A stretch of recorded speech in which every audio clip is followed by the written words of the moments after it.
My name is Rakesh and I've been working in UST for past 4.5 years. Majorly working in Azure development role.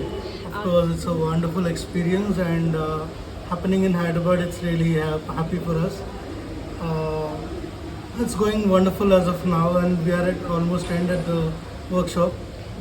Of course, there are many takeaways, Anu, the concept of servant leadership is a unique one, first of all, and the way the session carried out is pretty huge, and the activities we were going through that made a lot of impact.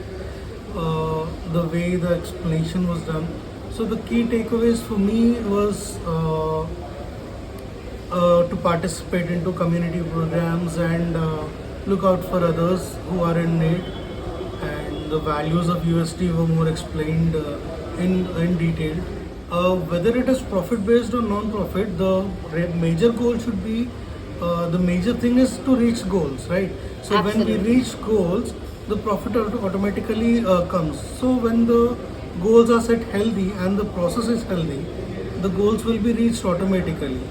And whether it is profit based or non-profit based, the revenue will be generated automatically. Yeah. I actually came by with a reference, from a reference. I am definitely referring others to attend this workshop.